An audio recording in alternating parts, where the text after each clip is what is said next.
Hey everybody, before this video starts, I just want to talk about a few things. First, it's a little bit long, but it kind of covers the logistics that are involved when you're doing a project like this. So we're putting a double wide house on a foundation in a rural area on a slope, and there's a lot of logistics involved. So I have a meeting with the excavator, I have a meeting with the project manager, and also with the gentleman that's probably going to do our septic system.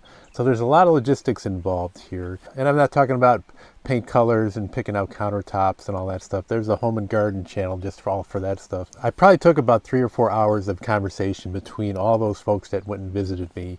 And I tried to edit it down. I got down to about a half hour, but I wanted to leave it in there for anybody that's thinking about doing a project like this.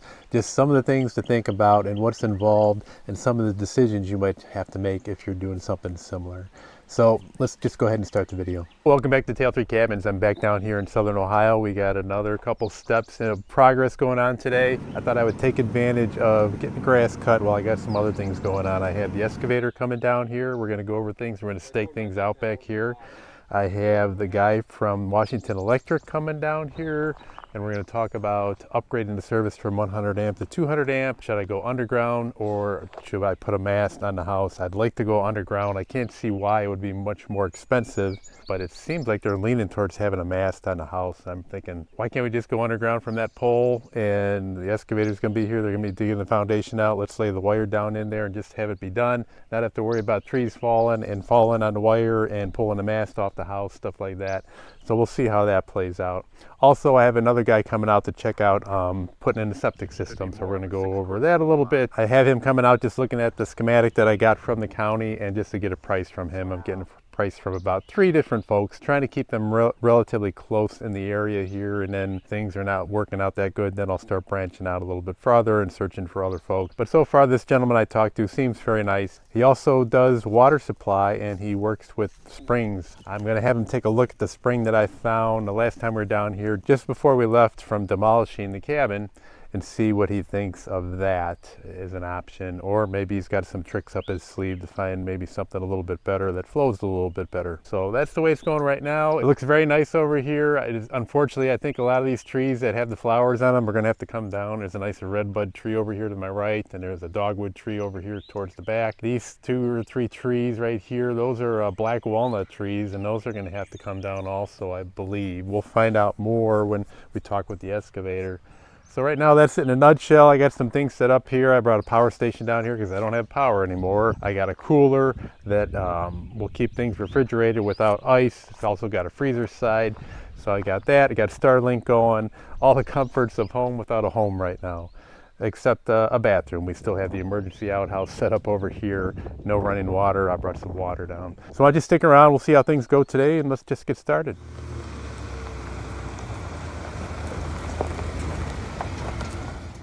The county guy thinks that the septic should kind of go off of this way, of course. Okay. Okay. And he said the house, the higher the better, just because everything will slow down. Sure. And so I don't know how high up you can go with how you would offload this thing. I mean, it'll almost be nice if they got to do 60 feet of leach field to try to squeak it in that like corridor there. You know what I mean? And then maybe some of these smaller scrub trees could come out. But then maybe you wouldn't have to hit these larger ones that are sitting here. I think that might be our electric guy. Maybe.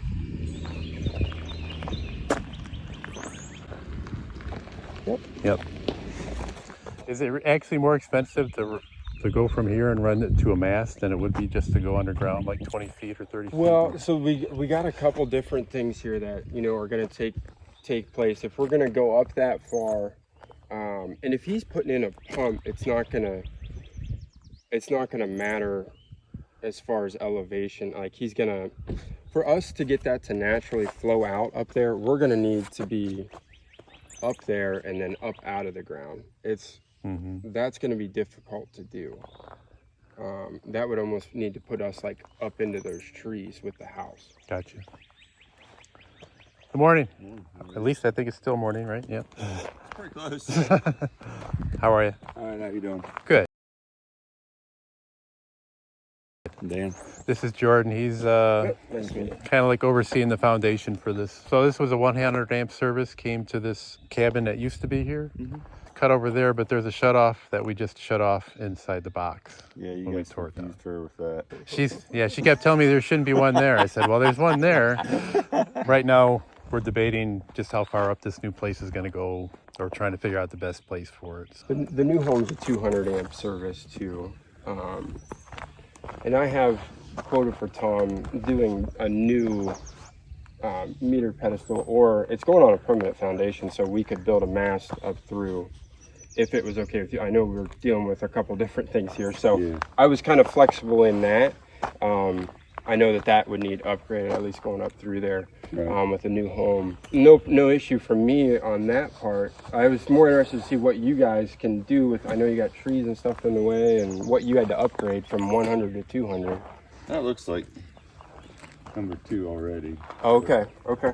So, no, that's number 2 for sure, so okay. We're good there, but... Okay.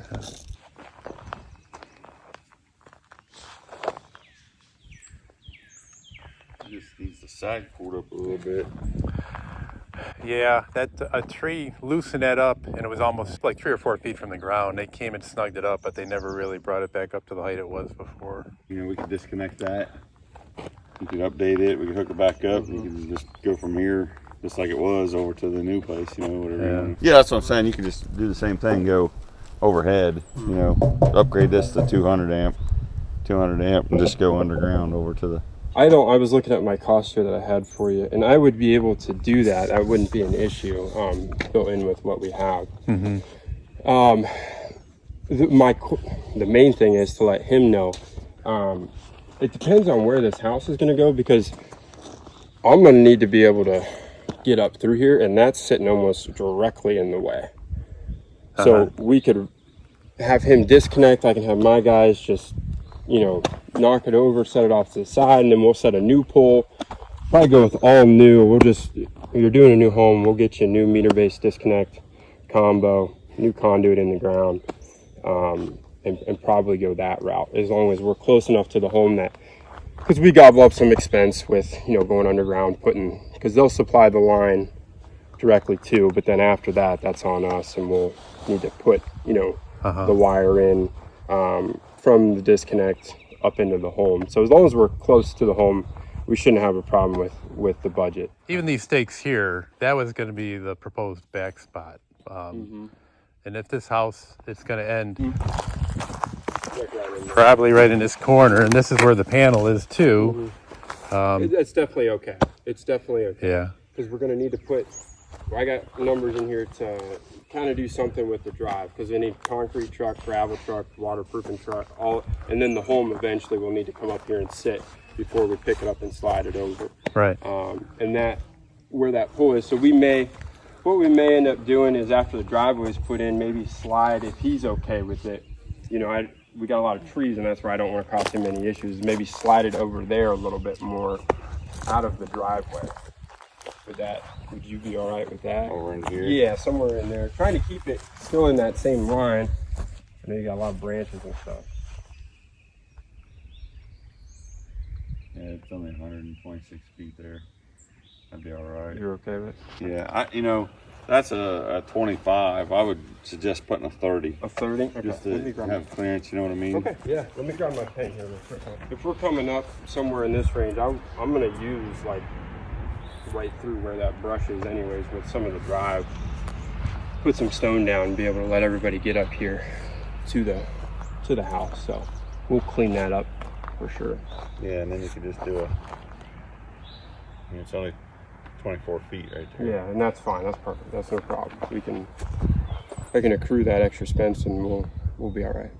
Okay, and that has to be put in conduit. You can't use underground. Okay. We'll put it in conduit, and later on you'll think that. Yeah, it gets real brittle. I've seen it. It gets real brittle. Really? And, short. It's in the conduit. Later on, something happens to it, burns up. You can pull it out. But yeah, it's 126 feet. That's kind of pushing. Okay. So keep it right there if we can. Yeah, when you set this pole, can it back like a pole top. Okay. I know what you mean. You know what I mean? Yep, I know what you mean. Makes it kind of a pain when you trying to get everything to look nice, but later on it'll straighten right up. You know? Oh yeah, once you get some tension on that thing, it'll come back. And we'll put Saccharine and stuff around it too. And a TV antenna on top. I'll let you hop on the spider and do that.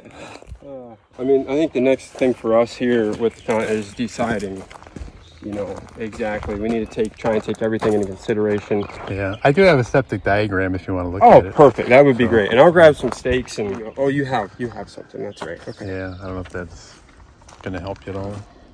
Okay, so he was, It looks like he's going with gravity. But yeah, definitely looks like he's doing gravity. I think most of the plumbing is in the back part of the house. Mhm. So, I don't know. Where you see that staked right now, is that too far back, are you thinking? Well, I definitely can't go any, I wouldn't say can't. I would say I would caution going back any further. Because everything's in the back, so I'm assuming that pipe is going to come off more of the back part of the house. It should, and we'll have drops, you know, there's going to be let me see, I'm holding the wrong paper, but there are going to be drops that come out. My only concern is if his plan was to go directly down that path, I mean, I can't really tell from this. It looks to me like on this one here, he's got 4 different lines, so I know 4 different lines aren't going to fit right there. Definitely he's putting the chamber system in, so he's not going very deep. Yeah, the holes he had me dig were like right on the edge over here, and then he had one built on the back side, maybe about 30 feet into the woods a little bit. Mm-hmm. Looking at his drawing, he's kind of got the house on a little bit of an angle, which, okay, no problem. But he still has, to me, I mean, I didn't draw it, but to me it looks like he's got tank down in there and leach lines going through the woods is what it seems. But I don't mean to misinterpret what he put down, but I'm pretty sure it's 10 feet. So if he's doing 1, 2, 3, 4, 5 lines, he needs at the minimum 10, 20, 50 feet, 60 feet for the system. And he definitely wants to do gravity, and he'll probably do a step down system as far as his chambers go. Yeah. I just don't see, trying to, incorporate what he wanted and make it as cheap as possible while it still works. We definitely don't want to pump anything uphill. But if that septic can go, if you can put your tank, say we move the home down to here, just for us talking at the moment. Say we move it down here and he puts his septic tank right here. He has this whole hillside to be able to work. And I've put septic systems in before where he's just knocking out small stuff and he can leave the big ones. Yeah. Like the viney stuff would, get moved out of the way. Tracy? Yeah. I'm Tom. How you doing? Good, how are you? That's the schematic from the county.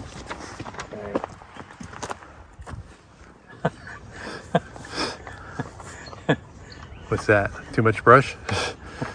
Yeah. Yeah, to get through there. You just can't mow that over? No, you can't mow that. No?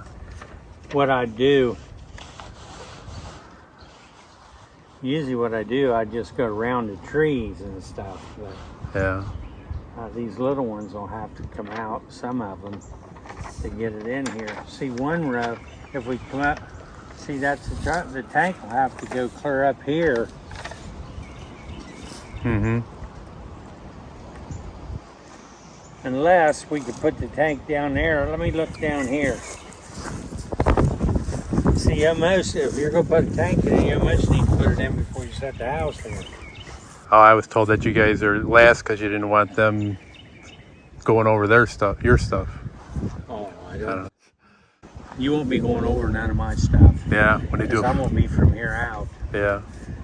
You'll come out of the house. Is this the bottom part?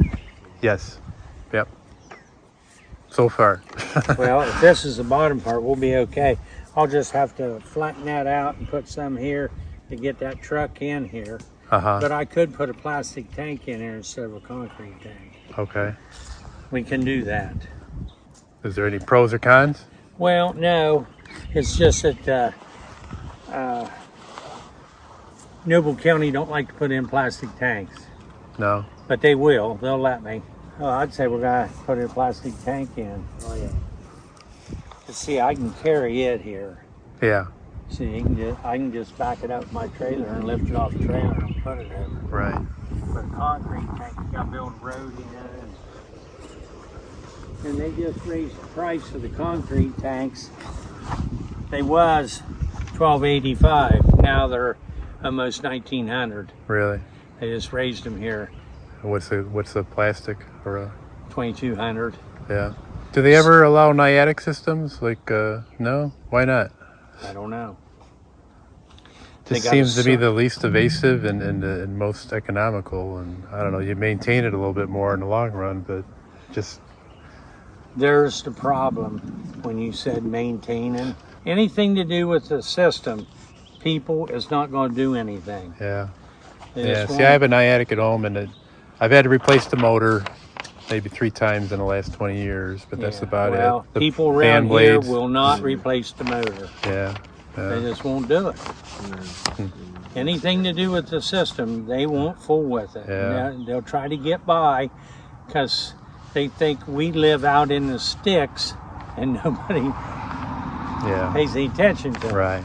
Right. That's just the way it is. Now, don't look too bad going through right here. Well, the only thing you can do is start here and just go through and just clear your way through as you do it. Mm-hmm. I got a 50 and it don't take too much to get through. Yeah. Not like a bigger hoe. We can put it in after the house is here, no big deal. Uh-huh. Okay.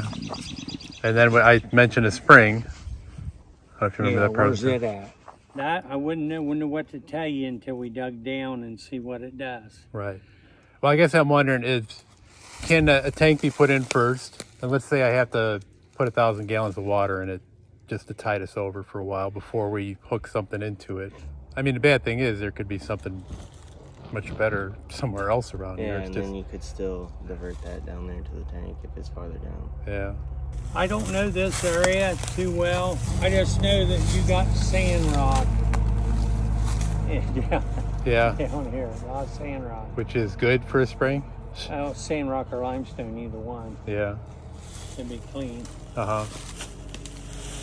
You ever work with like divining rods or stuff like that, or don't believe in them, Oh yeah, I had a guy I worked with, who was superintendent. Uh-huh. He could take 2 peach trees or cherry tree limbs about that long, or take one and put it between his finger and hold it like that. Yeah. And he could walk around and it'd start going like that. And he could tell you how strong the vein was, how many gallons a minute, and how wide the vein is, and how deep it is down to it. Really? Because when it started clicking like that, if it was 58 foot down, it'd quit clicking at 58 Oh, okay. times. It is something. Huh. He just had some kind of chemistry in his body. He could do that. Really? Not too many people I've ever seen that could do that. Huh. Now, if you got a water line down through there, I can take 2 rods and find it. Yeah. But I'm not the greatest at it. Oh, okay. You know what I mean? Yes. That rods don't find springs? And I don't know of anybody around here that even does that witching anymore. Yeah. Okay. So let's say we did find a spring or a better one than this one, and we were using it. Is that water filtered? Do you treat it? Do you just run it into the tank and that's that, or? Well, you can run it into the tank and then filter it out Uh-huh. of the tank. Okay. When it leaves the tank, it's clear. Yeah. Put the filter right on the outside where it leaves the tank. See anything? Water comes off that hill over there, right there. Yeah, but that's probably surface water. It's like that used to always be wet too. Now it seems like it's dry for some reason. But I wonder if maybe that water is going somewhere else than it used to go down that creek bed, you know. I don't know. Find another rock. Now, the trouble is, in the summertime, if it's a wet weather spring, it'll dry up. Just like here, you want new water coming out here in the summertime if it's just a wet weather spring. Uh-huh. I don't know what it does. Yeah. You might. I don't know. When No. did you notice this? A couple weeks ago when I was here. Oh, okay. I started looking around. But I we used to hunt here all the time, and I would always see water like dripping out of rocks and stuff like that.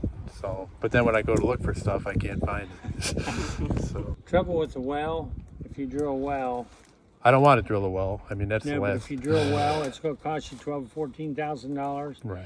And if they drill it and it's a dry well, you still paid it for $12,000 or $14,000, Yeah. and you didn't have no water. Okay. I've seen that happen before, and that's sad. Well, leaves, like I huh? told you, see this hill? You're at the base of this hill right here. Mm-hmm. And I'd say if there's a spring coming out, it's going to be along this base. Yeah. Now, if you walk over this hill down to the next level and walk out through there, you might find I something. don't know. I mean, maybe we could work from here back. Mhm. I don't know. I think so too. I mean, to be honest, the further you come away from that hillside, the nicer, because you're gaining footage to be able to taper it up.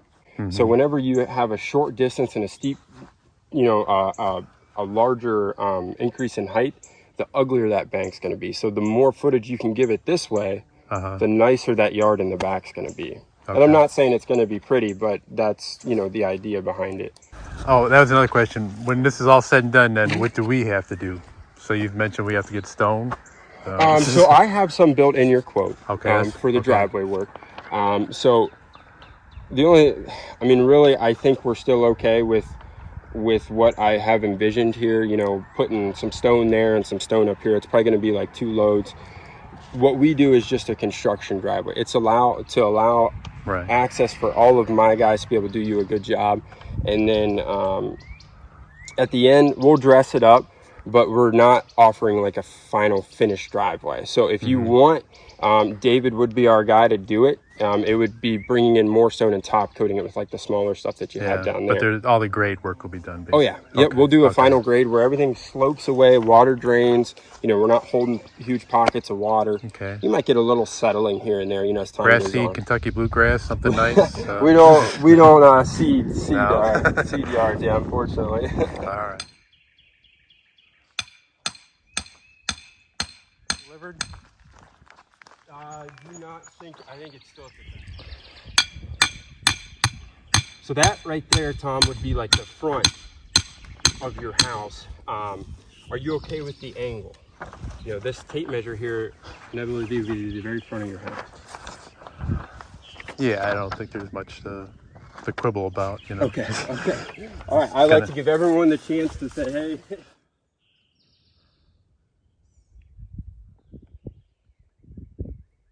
Forward. That's it.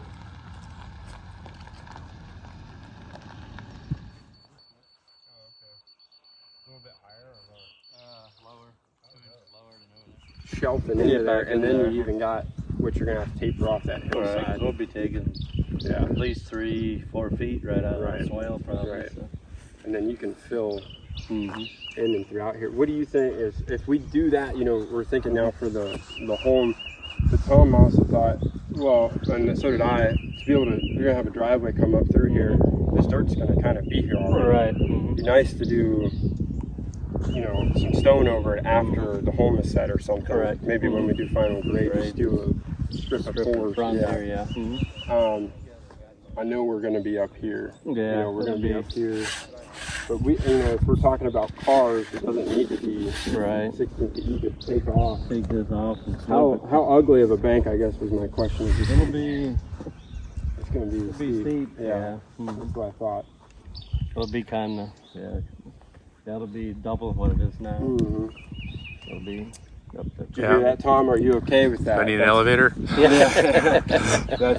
That was that, you know, and one, you know, your house is going to be up. You're going to be up in your house. You're going to be looking like over your shed. So that's kind of your trade-off. Yeah. You know, if you lower it, you can lower it, and we can. It's going to make that bank a little bit steeper, but it would take away from this bank being so steep. Right here Does would be this- your top of foundation. So. Okay, so your dirt grade, you know, with us talking, you're going to be somewhere in this grade, and you want to keep that level. So you're all the way out into here somewhere, sloping that off. 60. So you would still, we wouldn't touch your parking down there, Right. and you're going to have a flat spot up here. So your drive, Would this drop off need to be maintained? Are we talking retaining wall, or is it just going to be where we're talking retaining wall, or is it just going to be where? That's gonna be the bank, right? Like that. So something like that is Uh-huh. what we would be looking at. Something, in my opinion, something you'd be able to mow up and down, not with the hill. Yeah. If Okay. we go a couple extra parts, could we drop it like another 8 inches or so? Yeah, we could, but But I'll make still our load zone. maybe that. And what we could do, Tom, is get it put in, have the home set, and then reevaluate. You could always bring, because we're going to be up above frost. Right. Because I figured we're going to be 7, 8 courses down there Right. somewhere. So we've got plenty of room for Right. frost. We could lower it if you wanted. Uh-huh. But what that'll do is that'll expose more block and then more steps up in. How many steps are you thinking? Let's.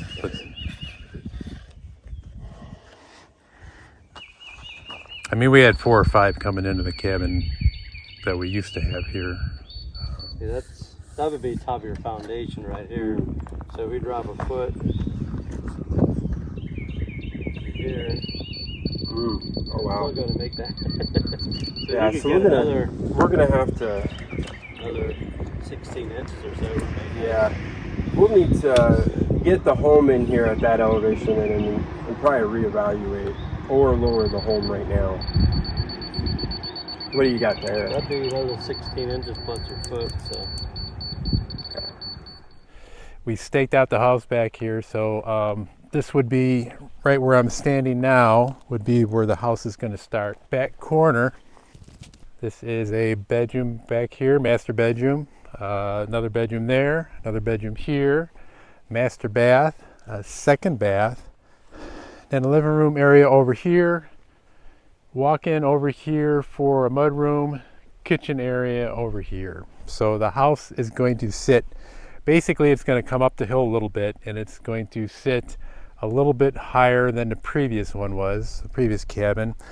And it'll probably overlook my shed now. We'll probably almost be looking down on the shed by the time everything is all said and done. The electric guy was out, and they're going to remove the pole here and cut the wire back until the house is in, and then they'll reset a pole. But while that pole is out, I'm going to cut out these 2 trees over here. These are black walnut trees. These need to come down, and the excavator said he could just push those off to the side. The nice redbud tree right here, pretty blooming right now, that's going to have to come out too. That'll get pushed to the side. So that's the only trees I need to remove for now. Talking with the septic guy today, he said that he will take care of pushing off any brush or removing any trees that's necessary to put in the septic system. He gave me a price of $12,000. We also looked at the spring back in the woods, and the spring is not flowing as good as I thought it was last time I was here. So we might have to start hunting around and see if I can find another spring. But the game plan would be to put a water tank in behind the house, get a pump in there. If need be, I'd just get 1,000 gallons delivered, which would be somewhere in the neighborhood of $150 to $200. And that would just get us started. We're not living here full time. We're just coming here periodically, hunting in the fall, and hopefully by the time that 1,000 gallons is used up, we've come up with a solution back here, found a good reliable spring, or maybe just a spring that pops up every time it's the wet and rainy season, which would be sufficient to just top off that tank from time to time. We'll see how that one plays out. So right now, they're talking about coming back in 2 weeks and starting the excavation process. So I would probably come out here with the RV the day before that, kind of get set up, take these trees down that they wanted, because this pole should be out by that time. And then they can start working on their excavation. I can document a lot of that stuff, share that with you, and it'll also give me time to cut back a few of the trees that the power company said they would like to have removed, because they're going to reset a pole, but they're going to move it farther to the left as you're looking at the house. And once the wire comes to that pole, it'll be basically the same setup. They'll have the meter on the pole, it will go underground, and then it'll go about 20, 30 feet to the house. So I won't have a mast on the house, it'll just be underground, which to me I think is more reliable, a little bit more safer than having a mast and a wire stretching across from the pole to the house. So that's where things are at right now. When this video comes out, we'll probably be in the midst of the excavation and stuff like that, but we'll be a few weeks behind as I try to keep up. But I appreciate everybody watching. Hope you enjoy and subscribe to these videos. Click on that little bell if you want to keep tabs and want to know when a new one is coming out. And keep an eye on us. Take care, everybody.